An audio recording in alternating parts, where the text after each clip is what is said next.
1절부터 11절입니다. 말씀이 길기 때문에 고린도 전서 15장 3절부터 보겠습니다. 내가 받은 것은 먼저 너에게 전하였노니 이는 성경대로 그리스도께서 우리 죄를 위하여 죽으시고 장사 지는 바 되셨다가 성경대로 사흘 만에 다시 살아나사 게바에게 보이시고 그 후에 12 제자에게와 그 후에 500여 형제에게 일시에 보이셨나니 그 중에 지금까지 대다수는 살아있고 어떤 사람은 잠들었으며 그 후에 야고보에게 보이셨으며 그 후에 모든 사도에게와 맨나 중 만살되지 못한 난자 같은 내게도 보이셨느니라. 아멘. 말씀 제목은 부활의 역사성입니다. 부활의 역사성입니다. 오늘날 우리가 하나님을 믿을 때 가장 문제가 되는 게 중에 하나는 뭐냐면 예수 그리스도의 부활입니다.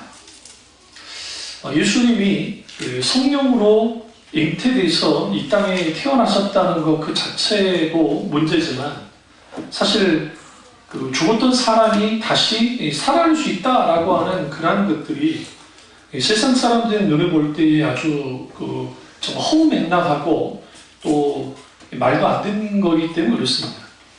오늘날처럼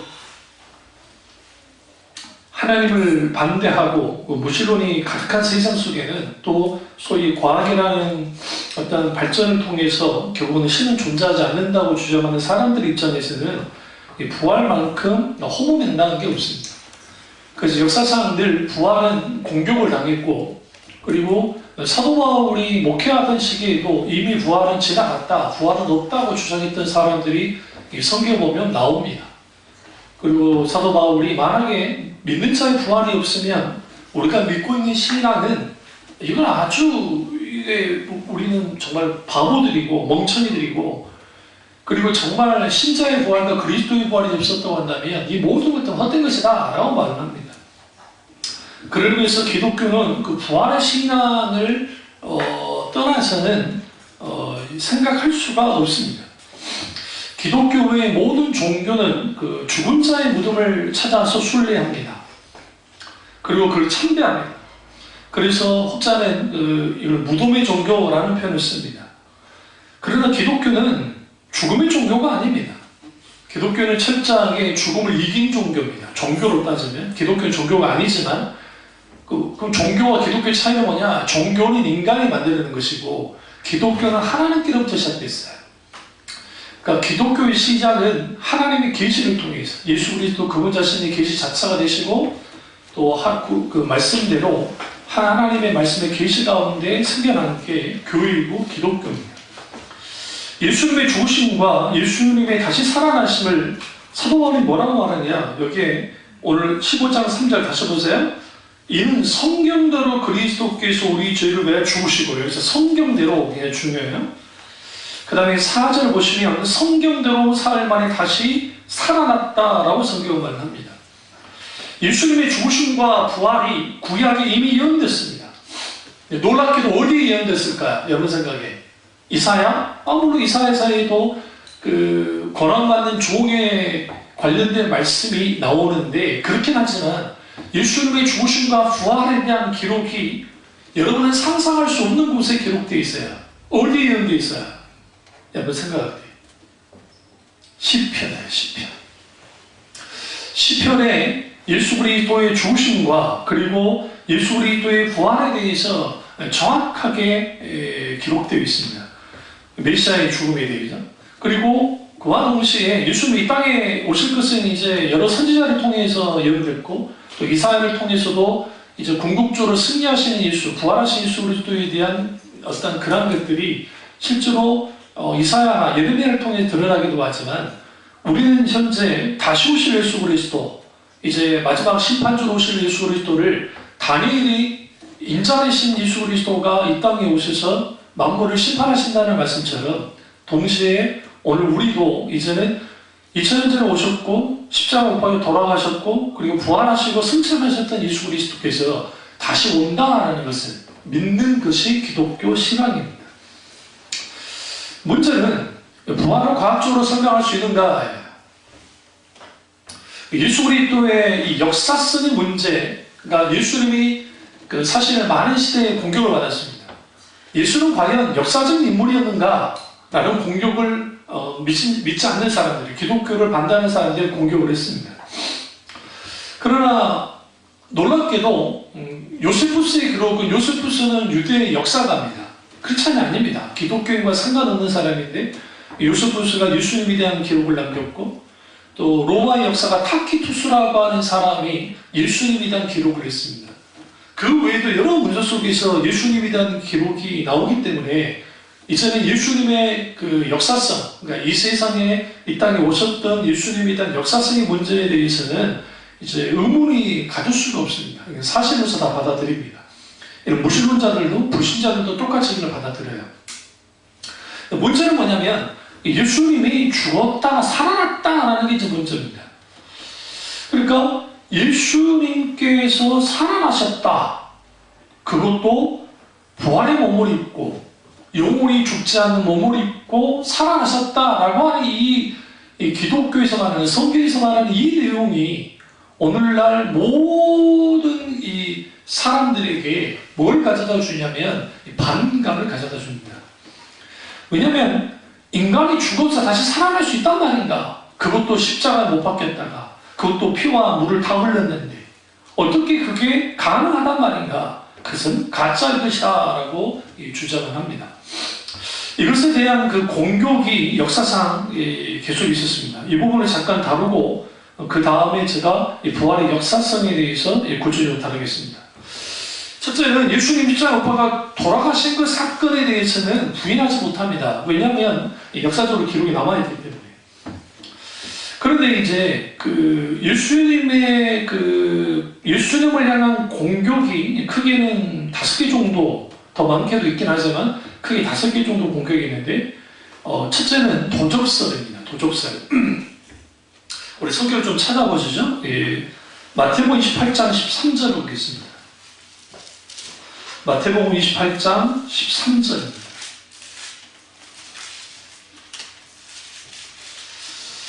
마태복음 28장 13절을 보시면 이제 예수님을 지키던 그 경비병들의 반응이 나옵니다. 거기서 보시면 예수 그리스도 이제 그리스도께 부활하실 때 여기 사람들이 이제 막 두려워 놀랍니다. 그래서 12절 보시면 11절 12절을 보시면 여자들이 갈 때 경비병 중 몇이 성에 들어가 모든 된 일을 대제사장에 알렸다라고 성경을 말합니다. 이 대제사장이 뭔지 아는 이유는 뭐냐면 대제사장이 뭐 한 거야? 이들을 이제 지키도록 했기 때문인 겁니다. 그런데 그들이 장로들과 함께 운운을 했습니다. 누가? 대제사장이 이제 장로들과 운운하면서 여기 군인들에게 돈을 많이 줬습니다. 그리고 뭐라고 말하느냐? 제자들이 밤에 와서 우리가 잘 때 그를 도둑질해 갔다 해라 라고 했다는 거예요. 이 말이 총독이 들리면 걱정 말라는 거죠. 우리가 근심하지 않게 만들겠다. 그래서 로마 군인들이 어떻게 합니까? 돈을 받고 가르친 대로 말을 했고 이것이 온 유대에 퍼진 일화 했어요. 그럼 보세요. 마태복음이 기록될 때가 AD 한 58년경 정도 돼요. 그러니까 예수님이 십자가로 돌아가시고 한 25년, 30년 정도 흘렀을 때 로마서가 마태복음이 기록이 됩니다. 조금 더 뒤에 보기는 분도 있긴 있지만 어쨌든 AD 60년경에 마태복음이 기록이 되니까 예수님이 이제 부활하셔 승천하신 지 크게 한 30년 정도 흘렀을 때 그때 이게 다 퍼져 있던 거야. 그걸 기록하고 있는 겁니다. 그래서 일반적으로 예수님의 부활을 부인한 사람들은 예수님의 제자들이 시체를 훔쳐갔다라는 것을 통해서 이제 그렇게 주장을 합니다. 두 번째는 기절설입니다. 기절설은 예수라는 인물이 십자가에서 이제 못 박힌 건 사실이지만 죽지 않았고 이제 어떻게 했다?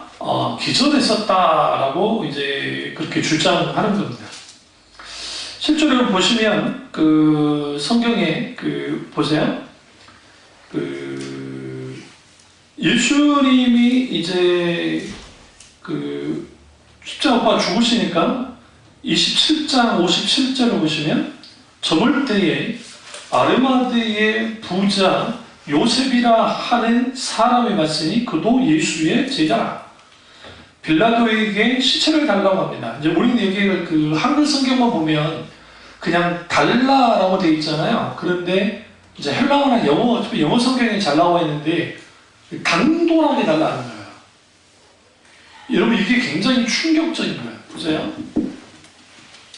예수님의 시체를 달라고 하는 이 행동이 왜 중요하냐면 원래는 이스라엘은 사람들을 죽일 때 안식일이나 6월절 절기가 되면 빨리 시체를 치워요. 그게 기본이에요. 무슨 말인지 아시죠?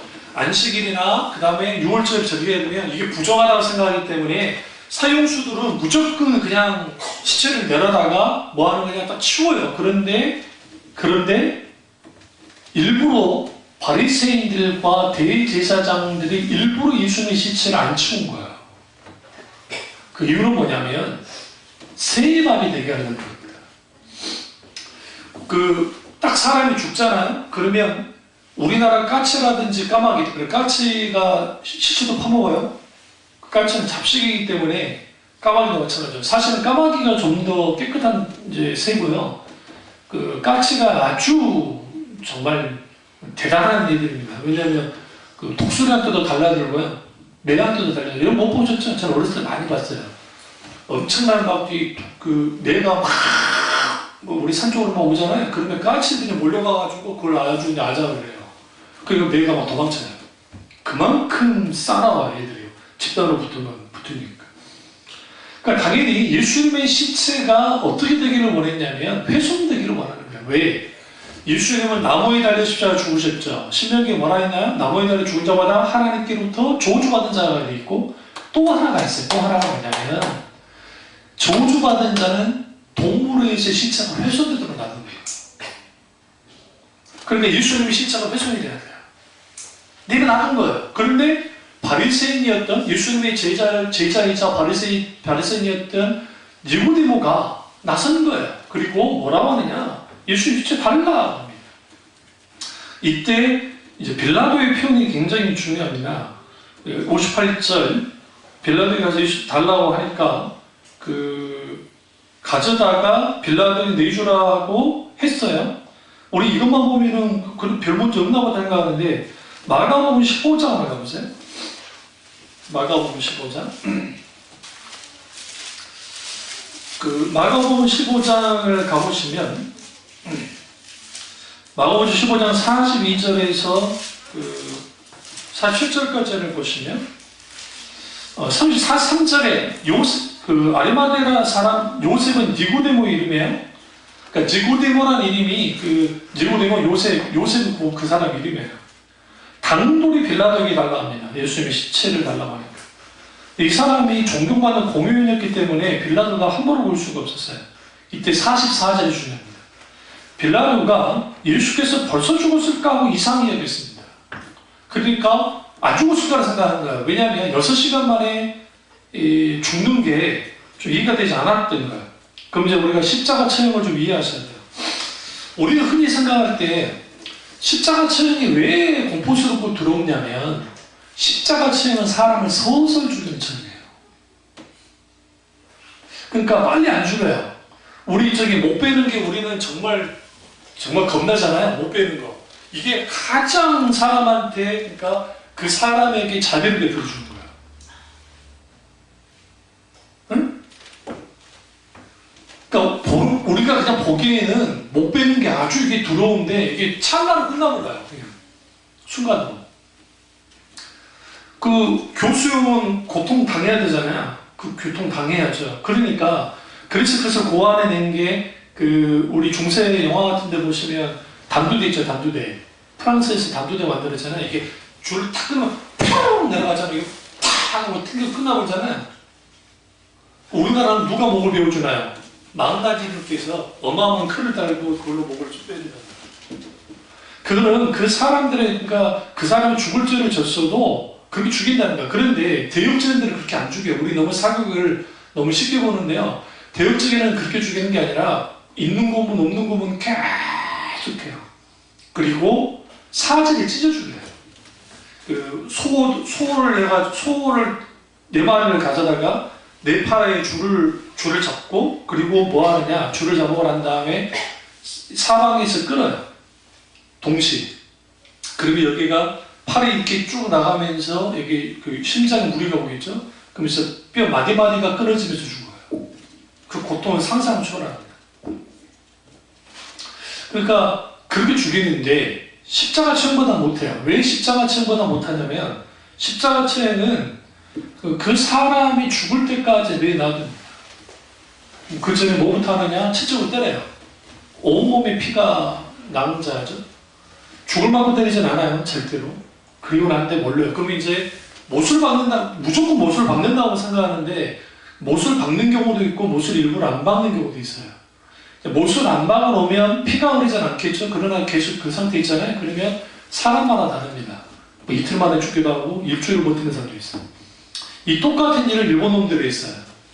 일본 놈들이 우리 임진왜란 끝나고 난 다음에 이제 기르기스탄이라고 하는 기독교인들을 다 죽일 때 어떻게 했냐면, 그들 천주교 신자들입니다. 천주교 신자들인데 그 사람들이 이제 예수님을 계속 그리스도인을 천주교인을 믿겠다고 하니까 밀물과 썰물 이렇게 있잖아요. 밀물 들어오고 썰물 들어온 거를 계산을 해가지고 이 사람을 거기다가 말뚝을 받고 십자가로 거기다 매달아놔요. 그러니까 민물이 들어왔다가 목에 잠겼다가 나갔다가 잠겼다가 나갔다 해요. 묶어놓고. 그러면 무슨 일이 벌어지냐면 물고기들을 뜯어먹어요. 물고기들. 그러면서 그 사람들을 죽여요. 그래서 기록에 보면 아주 독한 사람들은, 정말 의지가 강한 사람들은 4일까지 버티고 있다. 근데 그거 못 버티고 대부분이 뭐였냐? 대부분이 이제 그냥 다 나 안 믿겠다고 하는 사람들이 꽤 많이 나왔고, 그럼에도 불구하고 견뎠던 사람들이 있다고 말하거든요. 마찬가지예요.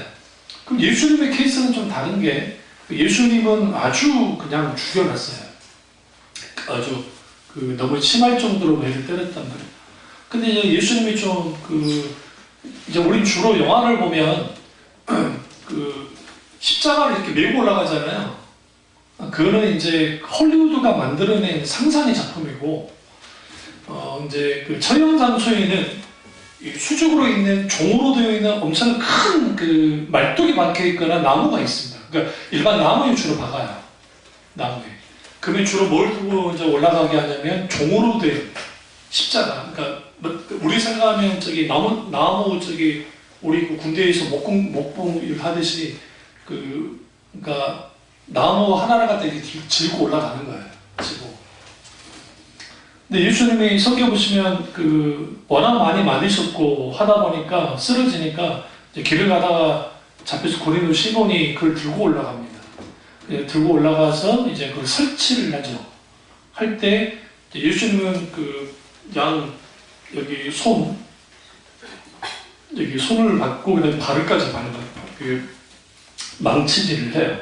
다 버팀목 다 줍니다. 안 주면 안 되기 때문에, 다 찢어지기 때문에. 그리고 난 다음 뭐 하느냐?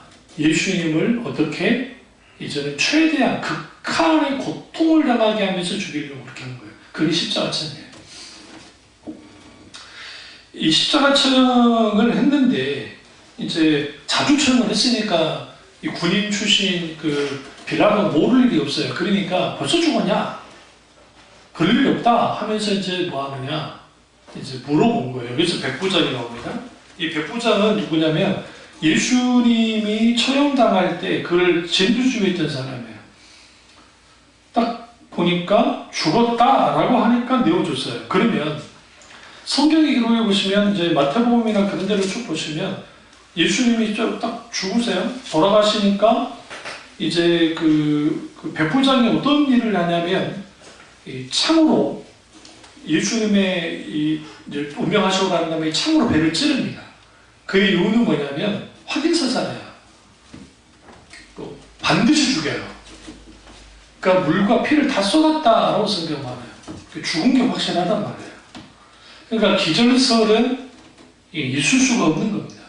왜? 로마 기록에 있고 실제로 여러분 빌라도라는 인물이 갑자기 예수님 처형 이후에 이 사람이 이 자리에 있은 후에 조금 지나가고 난 다음에 갑자기 이 사람이 정적들에 의해서 공격을 받고 실각을 합니다. 근데 그 첫 번째 이유 중에 하나가 뭐였냐면 그 예수 처형 문제였어요. 그러니까 예수님 처형 문제.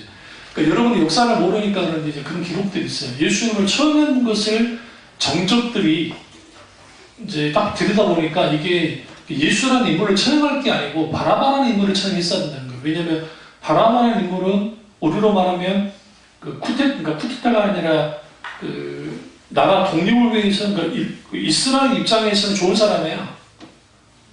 독립을 위해서 요인 암살한 반체제 인사인 거예요. 로마 반체제 인사.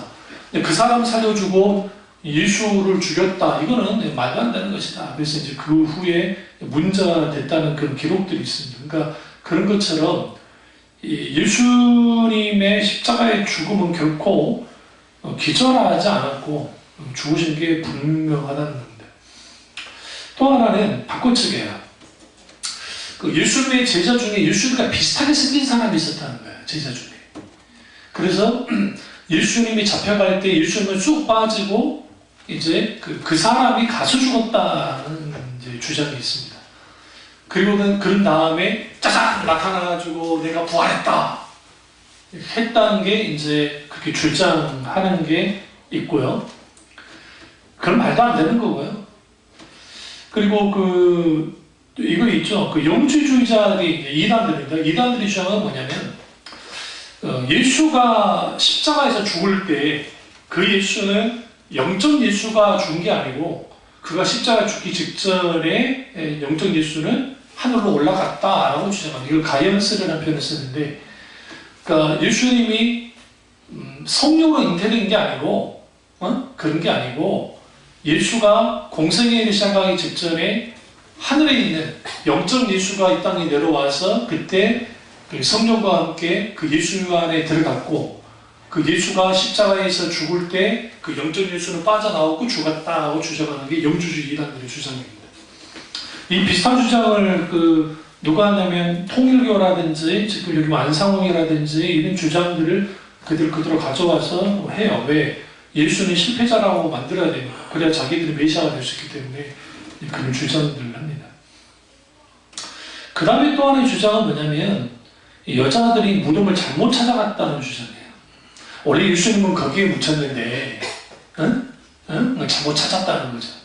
근데 여러분 그게 말이 안 되는 게 예수님이 묻힌 곳이 그냥 우리는 공동묘지에 묻힌 게 아니에요. 우리 생각할 때. 여러분 착각하면 안 돼요. 왜냐면 아리마대 요셉이 자신이 묻히려고 사놓은 곳이야. 그런데 그 시대에 이 무덤값이 어떻게 책정되냐면 우리 이제 성지순례 가보시면 이제 가시면 지금 오스만 투르크가 이스라엘을 점령하고 난 다음에 성 동쪽인가 그 성문을 회치를 해가지고 막아놔 있어요. 그쪽으로 메시아가 온다고 생각하기 때문에. 근데 그쪽으로 메시아가 온다고 생각하는 게 이스라엘 전통적인 사람들의 그 개념 속에 있어요. 그래서 그 앞이 다 명당이에요. 세상으로 하면 우리 유교적으로 우리 미신적으로 표현하면 명당짜리인 거예요. 그러니까 예수님이 그쪽으로 재림하실 때 빨리 일어날 수 있잖아요. 그러니까 아리마대 요셉도 당연히 그 지역 쪽에 샀다고 해요. 부자였기 때문에. 그러면 그 값이 얼마인 줄 아세요? 멸망한 집 한 채 값이에요. 그것도 그냥 집이 아니고 전택 한 값이라고요. 전택. 그냥 우리 이름 잊지 말고 전택 가격만큼의 가치를 갖고 있는데, 그러니까 예수님이 묻힌 곳이 초라한 곳에 묻힌 게 아니에요. 왜 그러냐면 아리마대 요셉이 그걸 내어줄 정도로 예수님을 너무너무 사랑하고 존경했거든요. 그래서 거기에 묻혔다. 그러면 여자들이 그 자리를 모르겠냐고요. 아니, 상식적으로 그걸 못 찾겠냐고요, 그물을. 그리고 그걸 봉인할 때 어떻게 봉인하냐면, 이제 돌을 소공들이 깎아요. 그래서 어마어마하게 큰, 엄청나게 큰, 있어요. 그 돌을 적어도 4명에서, 4명이 5명 정도가 밀어야 움직여져요. 그걸로 해요. 그걸 한 다음에 봉인을 하는데 어떻게 봉인을 하냐면, 이제 성경은 봉인했다고 하니까, 봉인은 뭐냐면, 누구든지 이걸 조금이라도 훼손하면 무조건 잡아다 죽이겠다는 거예요. 그게 이제 그 총독의 명령이에요. 그러니까 이거는 손대는 순간 끝장이 나요. 에? 근데 여자들은 정이 많아가지고, 그러니까 그잖아요. 정이 많아가지고 정에 이끌려 간 거예요. 그거 열어주지 않을 거 알면서도 그 길을 간 거죠. 근데 갔더니 없던 거예요. 거기 우리 잘 아는 이제 막달라 마리아가 예수님을 이제 처음 만나는 그런 일들이 이제 거기서 벌어지는 겁니다. 무덤을 잘못 찾을 이유가, 하등의 이유가 없습니다. 또 하나는 유대 지도자나 로마 당국이 예수님의 시체를 따로 보관했다고 주장하는 거예요. 근데 이건 말도 안 되는 게, 따로 보관할 이유가 없어요. 왜? 시체가 예수님이 십자가에 돌아가시기 전에도 그들에게 말했지만 나는 사흘 만에 다시 살아나리라고 했는데 그걸 못 알아멈춰서 숨겨놔요. 도와줄 것밖에 안 되잖아요. 이런 주장은 말도 안 되고요. 또 하나는 이제 빈 무덤에 대한 문제예요. 무덤이 비어 있었다라는 겁니다. 세마포만 가지런히 있는 상태로. 이게 굉장히 중요한 게요. 이스라엘은 우리가 비슷해요, 문화가. 그러니까 우리도 그 사람이 죽으면 그 옛날에 흰 수의를 입혔잖아요. 삼배로 되어 있는, 삼배가 어쨌든 흰 수의를 입혔다고요. 입혀져 있는 것처럼 이스라엘도 하얀 세마포를 입힙니다. 죽은 자에게. 그러니까 급하게 누가요? 아르마데우스에게 입혔을 거라고 예수님이 이제 그걸 하면서. 그러나 예수님의 뭘 하지 못했냐면 피를 닦지는 못했어요. 그럴 시간을 주지 않았기 때문에. 그래서 여자들이 향료를 가져다가 피를 좀 닦으려고 올라간 거예요. 다 닦아드리려고. 근데 이제 갔더니 빈 무덤. 그래서 이제 처음부터 예수는 묻힌 적이 없다 라고 주장합니다. 근데 이게 부활의 증거가 돼요. 오히려. 그리고 마태와 마가복음에서의 기록이 좀 다른데, 마태복음 주위에 천사가 나타났다 했고, 마가복음에서는 흰 옷 입은 한 청년이 있었다라는 표현이 있어요. 근데 이거는 어떻게 얘기할까? 그 다음에 누가복음에서는 두 사람이 있었다고 이제 이 기사가 좀 달라요, 사람들마다. 그래서 뭐냐면 성경을 쓰는 사람의 관점이에요.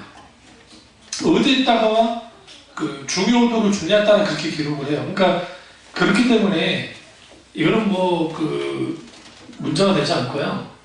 예수님의 빈 무덤 자체가 부활의 역설적 역사성이 되는데, 이제 문제는 그러면 이제 이런 주장이 있는데, 그러면 이제 실질적인 예수님의 부활의 증거가 뭐냐? 이제 그걸 좀 다루고 역사성을 봐야 됩니다. 본문으로 다시 가죠. 고린도전서 이제 15장으로 가보시면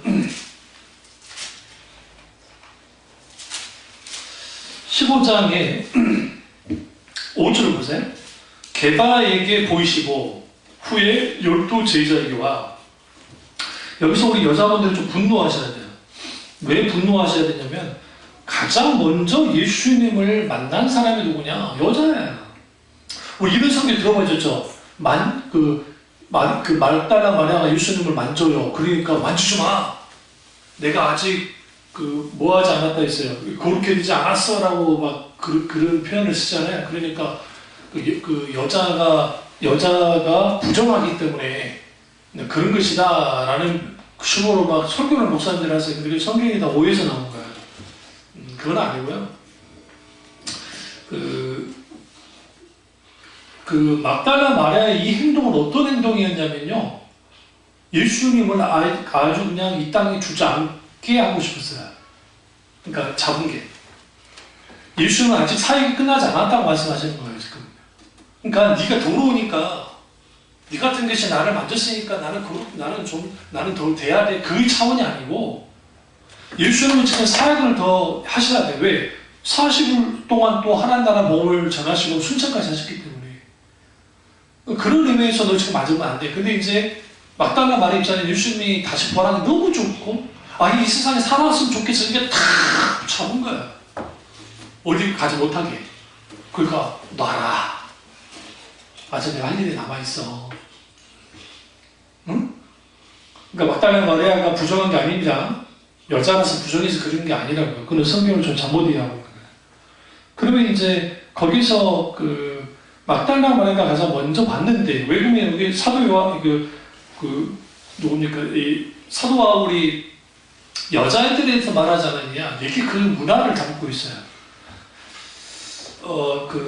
고대 근동의 문화, 특별히 이스라엘에서는 여자들과 아이들은 증인이 될 수가 없어요. 그래서 막달라 마리아와 그 다음에 나머지 여자들이 부활을 목격하고 왔음에도 불구하고 믿어주지 않았어요, 첫 번째. 또 하나는 엠마오로 가는 두 제자가 예수님을 만났단 말이에요. 부활하신 예수님을. 돌아와서 말하는데도 믿지 않았어요. 이게 이제 굉장히 중요합니다.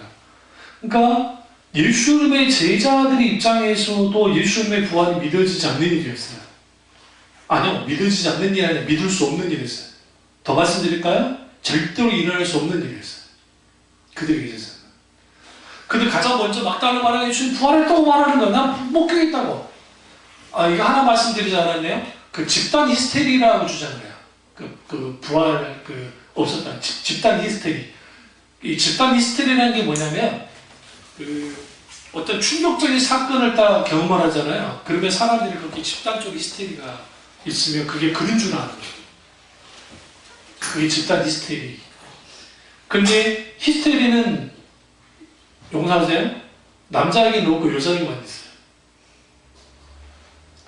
이거는 제 말이 아니고 그 의사 선생님들이 말한 말이에요. 히스테리는 여자들만 있어요.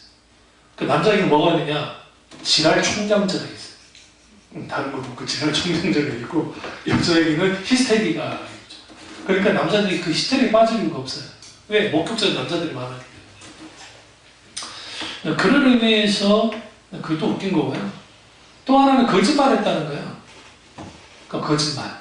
그러니까 예수는 죽은 게 확실한데 이것들이 거짓말해가지고 있다. 근데 여러분 정말 거짓말을 해서 기독교가 탄생됐다고 한다면 지금의 기독교는 불가능해요. 왜냐하면 사도들의 이후의 흔적이 너무 달라요. 그러니까 역사적으로 부활을 경험하지 않았으면 그런 일이 벌어질 수가 없는 일들이 벌어져요. 그 이유는 엄청난 순교자가 나와요. 상상할 수 없는 순교자가 나온다. 여러분 생각해보세요. 거짓말 해가지고 사람들 홀겨가지고 한 그 집단 속에서 그런 순교자가 나오는가. 여러분 지금 21세기에 지금 현재 2019년에 기독교를 믿고 순교하는 사람이 얼마나 될 것 같으세요? 여러분 생각에. 지금 현재. 한 명도 없을 것 같으세요? 없을 것 같죠? 제가 오픈도 선교회 글들을 많이 가져와요. 여러분 보지도 않더라만요. 제가 늘 가져와요. 오픈도 선교회는 뭐냐면 박해 지역에 있는 사람들을 위한 중보기도와 사역을 돕는 단체예요. 근데 거기 보시면 인도, 무슬림 지역은 말할 것도 없고 뭐 인도네시아, 뭐 말레이시아, 그 다음에 아랍 지역은 말할 것도 없고 또 그 아프리카 그런 지역에서 너무 많은 크리스찬들이 학살당해요. 그래서 보편적으로 수십만 명씩 죽어요. 예수 믿는 이유 하나 때문에. 이유 하나 때문에. 주로 내전을 통해서도 그런 일이 벌어져요. 그리고 나이지리아 같은 경우에는 테러 단체가 있는데요. 이름 까먹어버렸다. 내전데. 이 녀석들이 기독교 여학생들 기숙사 급습해가지고 애들 수백 명을 잡아가지고 겁탈하고 애들 임신시키고 그 다음에 몸값을 팔고 그러고 말 안 들으면 죽이고 응? 끝까지 개종 안 한 아이들은 감옥에 가둬가지고 죽여놓고 그러다가 겨우 살아나온 애가 증언하는데 처참해서 말을 할 수가 없어요. 처참해서. 그러니까 그런 일들을 지금 저지르고 또 예민적에도 저지르고 이티오피아 같은 경우에 기독교와 그 다음에 무슬림이 나눠져 있는데 이티오피아 교회를 그렇게 공격하게 들어와요. 그러니까 사람들이 그 삭살당하고 죽은 거예요. 또 미얀마, 여러분 미얀마가 기독교인이 없을 것 같은데 그렇지는 않고요. 미얀마 중에 소수 민족 부족들이 그러니까 소위 기독교인들이 있어요. 천주교겠죠. 근데 그 사람들도 많이 죽었어요. 우리나라에 난민으로 들어온 분도 계세요. 기독교인들. 방송 보고 알았어요. 그러니까 우리는 지금 북한 놈들한테 지금 우리가 먹히지 않아서 그러는 거지, 지금 북한 놈들이 정권을 딱 잡았으면 우리는 이미 다 죽었어요. 여러분 안 죽을지도 몰랐는데 목사는 무조건 죽여요. 아니면 목사는 안 죽으면 변절자를 만들어서 앞잡이를 만들어내는지. 그러니까 그런 일들이 벌어지고 있어요. 그런데도 불구하고 왜 예수님을 믿는가? 만약에 하나님이 죽은 분이라고 한다면, 죽어있는 분이라고 한다면, 살아서 역사하시는 하나님이 아니라고 한다면 실제로 그럴 수가 없다는 거죠. 그리고 부활의 역사성은 첫째로 그러니까 예수님의 부활의 목격자들을 통해서 우리는 부활의 확실성을, 부활의 역사성을 우리가 인정할 수 있습니다. 6절 보세요. 그 후에 500여 형제가 일시에 보이셨다라고 설명합니다. 예수님이 게바는 베드로예요. 게바라는 단어는 아람어입니다. 아람어. 그 베드로라는 단어는 페트루스라는 헬라어예요. 헬라어. 영어로 피터 있죠. 피터. 그 피터가 베드로라는 뜻이에요. 그러니까 우리 그 영어 영미권의 이름들 보면 사이몬, 피터, 존, 막 그런 게 다 성경. 제이콥, 그럼 야곱, 아이삭, 그다음에 이자학, 그다음에 이삭, 다 거기서 나온 거예요. 성경이 그 예수님 제자 이름에서 많이 나온 거예요. 근데 여기서 중요한 인물이 있어요. 7절. 그 후에 야고보에게 보이셨다. 여기서 야고보는 예수님 동생 야고보예요. 그러면 예수님 동생 야고보는 어떤 사람인가 좀 생각할 필요가 있는 게, 우리가 그 예수님 그 서신서, 그러니까 선서가 아니라 복음서를 보시면 마리아가 어느 날에 그 예수님 동생 야고보, 시몬, 유다를 데리고 그 다음에 그 여동생들을 데리고 예수님께 찾아와요. 그 공생이 한참 하고 계실 때. 그때가 언제냐면 예수님 사이 한 중간 정도, 딱 중반 정도 됐을 때 이제 찾아온다는 거예요. 와가지고 뭐라고 하냐면, 나 예수 만나러 왔는데 예수가 미쳤다. 이게 지금 제정신이 아니다. 그러니까 데리고 왔다라고 합니다. 그리고 예수님이 이미 그걸 다 알고 계시면서 뭐라고 말씀하시냐면, 누가 내 어머님이 모친이며 누가 내 형제인가 하면서 그 하나님을 믿는 자, 그러니까 십자가의 복음 안에 있는 자, 그들이 곧 나의 모친이자 나의 뭐다? 형제니라 라고 말씀합니다. 이를 통해서 우리는 뭘 알 수 있냐면, 예수님의 동생들은 절대로 예수를 믿지 않았어요. 왜? 형제이기 때문에. 여러분의 자녀가 안 통하죠. 무슨 말을 해도. 응? 응? 형제지간에 말하면 막 잘 안 되죠. 이게 안 돼요. 실제로 잘 안 돼요. 그런 것처럼 야고보와 유다 그리고 시몬은 아주 예수님에 대해 냉소적했던 사람입니다. 성경 보시면, 그러니까 여기 성경 말고 어떤 그 다른 기록들을 보시면, 그래서 그 냉소적인 것들을 어떻게 알 수 있냐면, 우리 야고보서 가보세요. 전혀 상관없을 것 같지 않은데 야고보서에 이런 흔적이 나와요.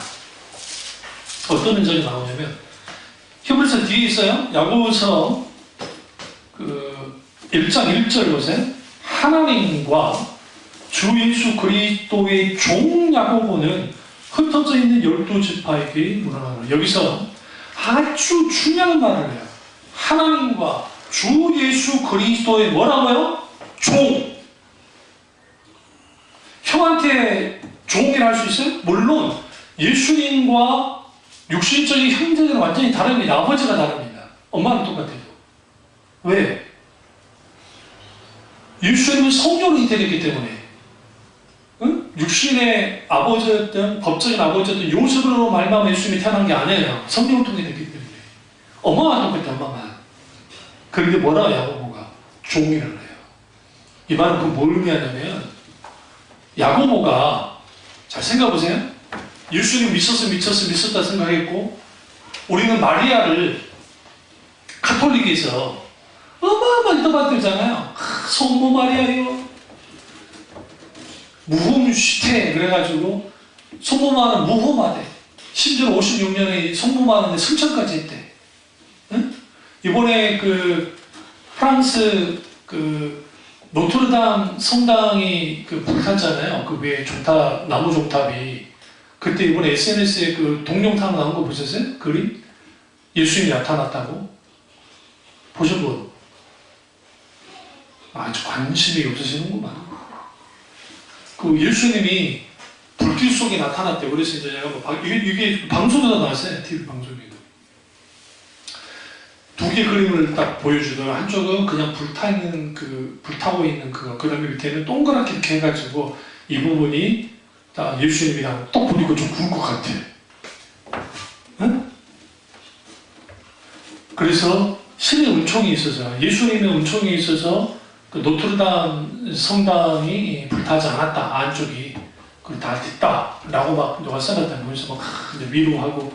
여러분, 왜 그런 일들을 하냐면, 이 초석기도 자기들이 캠프파이어 하면서 막 하는데, 제가 어렸을 때 80 몇 년도에 지팡이 같은 걸 뭘 들고 막 누가 내려온 같은 그림이 찍힌 걸 갖다가 막 팔았어요.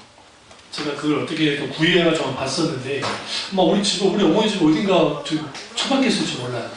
근데 그게 예수님이 강림하시는 것이다. 그러니까 신비주의나 이단이나 막 이런 사람들은 그런 소위 말하는 자기들 생각할 때 초자연적인 현상이라고 생각되는 것을 막 절대화시켜요. 웃기는 거예요, 웃기는 거. 그거는. 그러니까 저 무슨 말씀 드리려고 하냐면, 마리아가 가버린 천사를 직접 만난 여자예요. 그러니까 예수님 모친을 비하하자는 게 아니에요. 그 모친으로서의 가치를 갖고 있는 분이니까. 그리고 얼마나 복받은 분입니까? 그러나 그 사람이 사람인지라 분위기가 예수님을 죽이라고 분위기로 가니까 인간적인 정에 못 이겨서 이게 예수 이대로 놔뒀다면 큰일 날 것 같아. 내 아들 살려야 되겠어. 근데 딱 보니까 그 나사렛 사는 동네 사람들이 네 자식, 네 예수라고 하는 네 자식이 미쳤고 저렇게 다니는데 네 가만히 있으면 되냐. 그러니까 온 거예요. 그러면 왜 마리아만 왔느냐. 성경에 나오지 않지만 요셉은 좀 후에 죽은 것 같아요. 그러니까 와가지고 하는 게 뭐냐. 예수님을 데리고 가려 했던 거예요. 그러면 엄마가 지금 수태고지를 받고 천사를 만나고 성령으로 잉태된 것을 경험했던 마리아가 그 정도인데, 그러면 야고보와 유다와 시몬 그리고 예수님의 여동생 2명이 누이들이 아이고라 예수님은 우리의 뭐 그랬을 것 같으세요? 절대로 안 해요. 그럴 수가 없어요. 왜 그러냐면 예수님이 2단으로 딱 정죄되어 버리잖아요. 만약에 지금 예수님이 2단으로 생각했으니까 2단 정죄되는 순간 집안이 끝장이 나요. 형이 자매들까지 끝장이 안 나와요. 그러니까 적개심을 품고 예수님께 온 거예요. 네가 거기 다니는데 그러면 우리는 어떻게 하라는 거냐고 도대체. 이렇게 형도 아니라는 거지. 그러니까 가자는 거예요. 그런데 갑자기 성경에 보시면 야고보와 유다가 완전히 달라진 거예요. 도대체 무슨 일이 있었기 때문에 달라졌을까? 사도 바울이 그러잖아요. 장로 야고보에게도 모셨다. 그 장로가 누구예요? 예수님의 친동생 야고보예요. 유다 볼까요? 계시록 앞에 있어요. 성경 계시록 앞에 유다서 있습니다. 한번 보세요. 유다서 1장 1절 보시면 똑같아요. 예수 그리스도의 종이요 야고보의 형제인 유다는 부르심을 받은 자 곧 하나님 아버지 안에서 사랑을 얻고 예수 그리스도를 위하여 지키심을 받은 자들에게 편지하노니. 여기서 똑같이 예수 그리스도의 종요라고 유다가 말합니다. 이 유다가 누구냐? 예수님 동생 유다예요. 여러분, 전도할 때 가장 힘든 게 누굽니까? 가족 아닌가요? 가족들이 전도가 잘 될까? 안 돼요. 잘 안 되는 게 가족이에요. 근데 성경은 놀랍게도 야고보가 예수를 만났고, 유다는 어떤지 모르죠. 후에 보셨다고 하니까 예수를 만난 거예요. 그 부활하신 주님을 만나고서야 바뀌었어요. 이게 증거 중에 증거입니다. 이게 역사적 증거고, 또 하나의 부활의 역사적 증거는 뭐냐면 교회의 탄생이에요. 어느 집단이나 그들의 교조가, 그러니까 그들의 종교의 교조가 어마어마한 대단한 존재가 되고 그들만의 어떤 것을 갖춰 나갑니다. 근데 우리가 알듯이 교회 탄생은 좀 그러니까 이게 어떤 의미를 갖냐면 이게 좀 독특해요. 물론 어떤 분은 이스라엘 유대인들의 회당에서 교회가 나왔다는 식으로 말하지만 뭐 비슷하게 영향을 받지는 했겠지만 어쨌든 교회가 나왔어요. 근데 그 교회는 건물이 아니에요. 이 말씀 기억하는 거예요. 우리는 교회가 건물 떠오르잖아요. 이거는 그냥 건물로서의 교회를 말하는 것이고, 성경에서 말하는 교회는 그걸 말하지 않아요. 그럼 교회는 뭐냐? 에클레시아. 밖으로 레시아. 보내심을 받다. 세상 밖에 있던 우리들이 주님께로 이끌려서 보내심을 받은 존재, 그들이 교회예요. 그러니까 성도 하나가 모인 것이 교회랍니다. 그 교회가 우리 가운데 분명하게 있는데 그 교회가 2000년 동안 지속하고 들어오고 있어요. 한참 이성주의가 판을 칠 때 스피노자라고 하는 사람 아세요? 세상이 멸망하게 되는 한 그루의 사과나무를 심겠다고 하는 사람들, 스피노자라는 이 사람들이 뭐라고 말했냐면 기독교를 100년 안에 없애버리겠다 했더라고요. 교회를. 그리고 그 외에도 많은 무신론자들이 그렇게 없애겠다고 나갔다고요. 근데 교회는 없어지지 않았어요. 놀랍게 죄를 밟았어요. 계시록을 보시면 마지막 때까지 갖게 교회입니다. 왜? 계시록에 교회에 대한 표현을 쓰니까 계속. 그러면 그 교회가 2000년 동안 이어져 내려왔어요. 그리고 그냥 내려온 게 아니라 순교자의 피 가운데서 내려왔어요.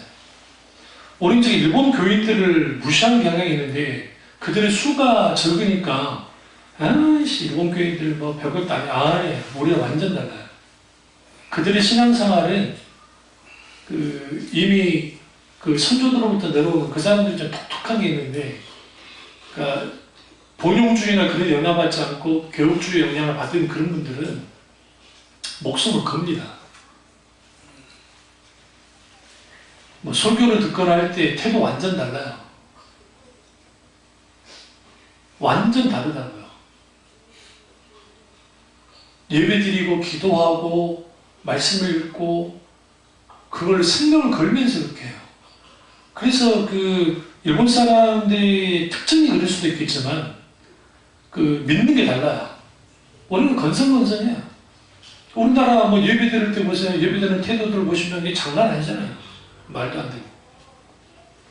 큰 교회 봐보세요. 큰 교회, 대형교회 뒤에 가보시면 끔짝짝 신고 다리 꼭 앉아가지고 막 이상한 짓 하고 별짓 하고 심지어는 뭐 잡담도 하는 사람도 있어요.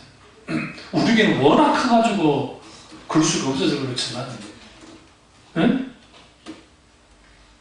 왜 그러느냐? 살아서 역사하시는 하나님에 대한 실제는 경험이 없고, 그리고 내가 믿는 하나님이 가치가 그 정도의 가치가 아닌 거예요.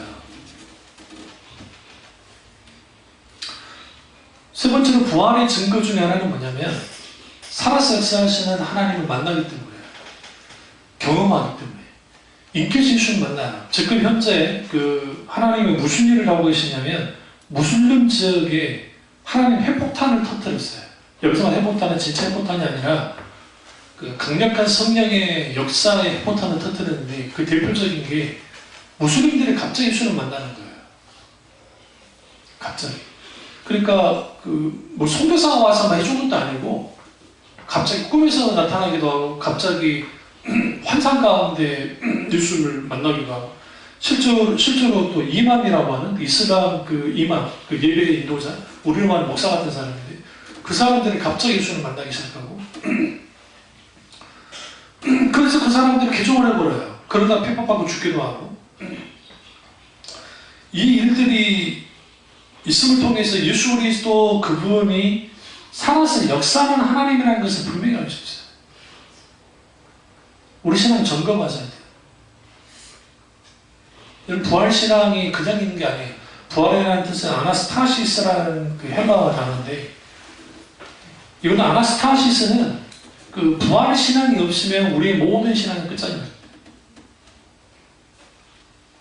그래서 사람들에게 이 부활신앙이 가장 신앙을 갖지 못하게 하는 장애물이지만 그래 이 부활신앙이 기독교가 참이라는 걸 드러내요. 여러분 기독교가 조작이 됐으면 절대 부활을 이루지 않았을 거예요. 어느 종교 교리에 부활을 넣습니까? 그리고 그들의 교조가 다쳐 살아났다고 말합니까? 아니 이런 말을 해요. 저기 마호메트가 죽었다 승천했다고. 그 승천한 데가 어디냐? 지금 예루살렘 아크사 사원 그 이제 동바의 사원이라고 하는데 거기서 자기 다리를 양다리를 탁 해서 올랐다나 슈퍼맨도 아니고 그게 아크사 사원이에요. 그래서 제2성지가 된 거예요. 메카 제1성지 제2성지가 아크사 사원 예루살렘 성전 안에 있는 모스크 바위도 그러니까 거기에 아크사 사원 따로 있고 돔사원이 따로 있어요. 그러니까 돔사원이 있고 바위사원이 따로 있다는 거예요. 근데 그 사원에서 그런다는 거죠. 그러니까 카톨릭이 사탄은 적그리스도 가짜 그리스도를 만들어내는 고수니까 예수님이 부활하셨으니까 다른 것도 부활했다고 같이 해주는 거예요. 그러니까 이제 뭐까지 하냐면 그 마리아가 승천했다는 거죠. 말도 안 되는 그래서 카톨릭을 우리 교단에서도 그렇고 저기 좀 과격하신 분들이 카톨릭이 이단 중에 이단이다, 성공한 이단이라고 하는 말이 그거예요. 카톨릭 교리를 그대로 따라가면 이 사람들 다 지옥 갈 수밖에 없어요. 교리 그대로 믿고 나가면 문제가 아주 많기 때문에. 그래서 우리 신앙이 그 부활을 분명하게 그 역사성을 보셔야 되고 그 역사성은 오늘 살아서 역사하신 하나님을 경험하고 알아야 돼요. 그래야 주님이 믿어져요. 저 같은 경우에도 어릴 때 신앙생활하면서 아까 좀 오병의 쪽도 영화에 나왔지만 오병의 기적, 뭐 예수님이 무리를 걸으시고 이게 무슨 저기 동화도 아니고 무슨 뭐 환타지도 아니고 이게 웃긴 거예요. 이게 뭐 홍해를 갈랐다니 뭐가 했다느니 뭐 그런 게 안 믿어졌다. 그러니까 종교로서는 기독교를 다녔는데 안 믿어지면 어떻게 해요? 그러다가 살아서 역사하신 하나님을 만나고서야 그게 믿어졌어요. 이게 누구랑 똑같은 거냐면 C.S. 루이스랑 똑같은 말을 했어요. C.S. 루이스가 순전한 기독교에서 뭐라고 말했냐면 내가 기독교인이 된 것은 다른 게 아니라 내가 기독교인이 된 것은 믿을 만한 것이 없기 때문이다. 그러니까 이걸 좀 더 풀이하면 세상의 눈으로 봤을 때 말도 안 되는 것이 많기 때문이다. 그래서 나는 믿는다. 그럼 원래 이 사람은 어떤 사람이냐? 독실한 크리스찬 가정에서 태어났어요. 성공이나 막 그게. 근데 이 사람이 엄청 머리가 좋은 사람이라 옥스퍼드 대학을 들어갔는데 그때 교회를 떠난 거예요. 교회를 떠나고 난 다음에 무슨 일을 했느냐? 교회를 박살내버리는 거예요. 그래서 작업이 들어간 게 뭐냐면 그 수많은 이제 무신론적인 책을 읽고 그리고 뭘 탐독하냐면 그 힌두교 서적들 있죠. 이 사람이 원어학자이기 때문에 영문학자이고 그러니까 힌두교 막 서적들 불교 서적도 있고 막 하면서 자기만의 세계 가운데 있었던 거예요. 그리고 생각해보니까 기독교가 너무 독선적인 거예요. 뭐 예수 믿어야만 구원받는다는 게 뭐 예수가 부활했다는 게 말도 안 되는 그런 것들을 하니까 이제 그래, 좋아. 그러면 적을 읽으면 성경을 알아야 돼요. 성경을 읽은 거예요. 여러분, 성경 안 읽으면 절대 은혜는 없습니다. 여러분, 찬양에 참여하지 않으면 절대로 주님 못 만나요. 성경 말씀에 귀 기울이지 않으면 말씀이 그 자리에 못 들려요. 성경도 읽으시고 묵상도 하시고 성경 말씀 듣고 찬양도 하시고 기도도 하셔야 돼요. 안 믿으십니까? 안 믿어지는 걸 놓고 기도하셔야 돼요. 하나님, 내가 안 믿어집니다. 안 믿어집니다. 안 믿어지기 때문에 기도해요.